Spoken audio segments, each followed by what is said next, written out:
ask Michael Jordan what one guy he ever feared, it was Hakeem Olajuwon. He used to call us, I'm scared of the big African. The San Antonio Spurs' David Robinson was about to receive his MVP trophy in front of his home crowd. The ceremony was perfectly planned, a crowning moment for the Admiral. What happened next would go down as one of the most brutal demonstrations of basketball dominance ever witnessed. Using just one move, Hakeem Olajuwon didn't just beat Robinson. He made the MVP look like he'd never played basketball before.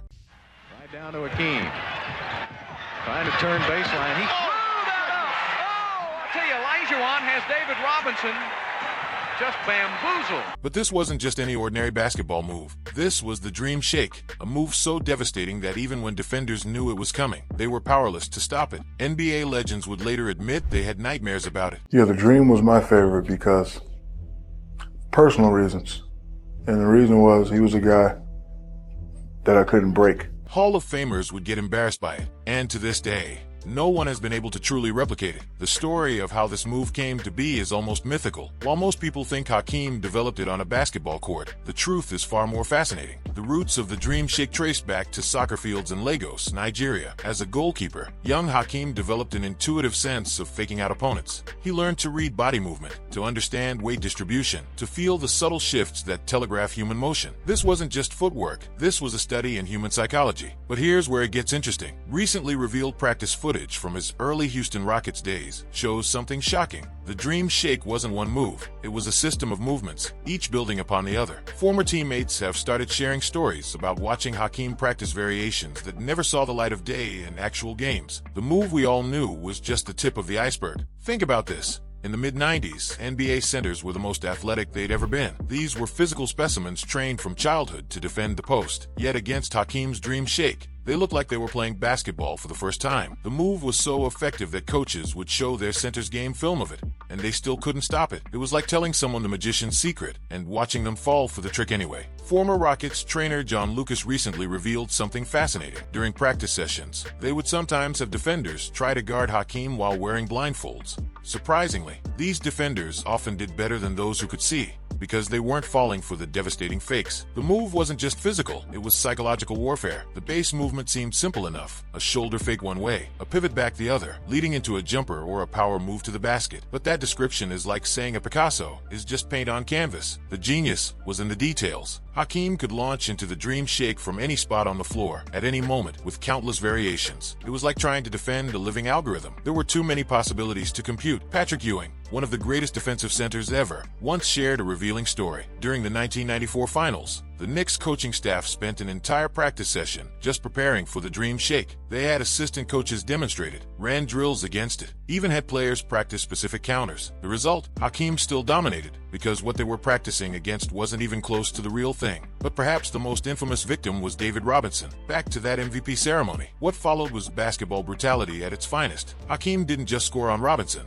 He systematically broke down one of the greatest defenders in NBA history. The Dream Shake became a nightmare, each successive move more devastating than the last. Robinson later admitted, "You think you've got him figured out." Then he adds another layer you didn't even know existed. Recent interviews with former NBA veterans have revealed just how deep the psychological impact went. Players would literally have anxiety dreams about defending the Dream Shake. Some would admit to changing their defensive stance against Hakeem, playing him differently than any other player, which only made them more vulnerable to his other moves. The move's effectiveness went beyond just scoring points. It created a fear factor that changed entire game plans. Teams would double-team Hakeem earlier, open up shooters, disrupt their entire defensive scheme, all because of the threat of one move. It was like having a chess piece that could move in ways that broke the rules of the game. What many don't know is that Hakeem was constantly evolving the move. Recently uncovered practice footage from his later years shows variations that never made it into games. Some teammates suggest he had counters he kept in reserve, saving them for moments that never came. The Dream Shake we saw was just the version he chose to show the world. Modern NBA stars still study the Dream Shake, but none have truly mastered it. Joel Embiid,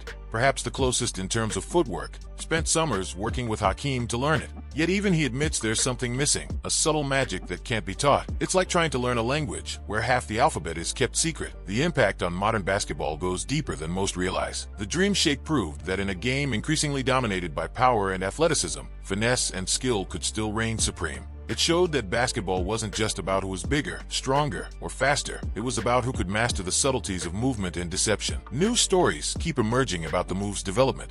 Former Rockets players recently revealed that Hakeem would sometimes practice the dream shake with his eyes closed, focusing entirely on feeling the defender's response. This wasn't just practice, it was meditation in motion. He wasn't just learning a basketball move, he was developing a sixth sense for human movement. The psychological aspect of the dream shake was perhaps its most devastating component. Defenders would find themselves thinking too much, trying to anticipate which variation was coming. This mental paralysis would make them even more vulnerable. As one veteran defender put it, the more you knew about it, the harder it was to stop. Knowledge became a weakness. There's a famous story from the 1995 playoffs that perfectly captures this. Before a crucial game, an opposing coach spent hours showing his center every possible version of the dream shake they had on film. They created a detailed breakdown of tells and indicators for each variation. The result? Hakeem scored on that center 7 straight times, with 7 different variations they hadn't even seen before. Recent biomechanical analysis has revealed something fascinating about the move. The dream shake worked by exploiting natural human defensive instincts. The initial fake triggered an automatic response in defenders, making the counter move almost impossible to resist. It wasn't just basketball, it was applied psychology. But perhaps the most intriguing revelations have come from Hakeem's former training partners. They speak of practice sessions where he would workshop variations that seemed impossible, combinations of moves that defied basketball logic. Some suggest he had an entire arsenal of dream shake variations that he never used in games, saving them for moments that never required them. The move's influence extends beyond basketball. Movement coaches in other sports have studied the dream shake to understand its principles of deception and balance. Fighting coaches have analyzed how it uses an opponent's reactions against them. What Hakeem created wasn't just a basketball move, it was a masterclass in human movement. Looking at today's NBA, you can see fragments of the dream shake in various players' games. But it's like seeing covers of a classic song. They might hit all the right notes, but something essential is missing. The soul of the move, its perfect blend of science and art, remains uniquely Hakeem's. The dream shake stands as more than just a signature move. It represents the pinnacle of what's possible when physical skill meets mental mastery. It showed that in basketball, as in life, true greatness often comes not from power or speed, but from understanding the subtle art of making the impossible look inevitable. And what about that MVP ceremony in '95? Robinson got his trophy, but Hakeem got something more valuable. He got immortality. With one move, he didn't just win a game or a series. He created a legend that would be studied, analyzed,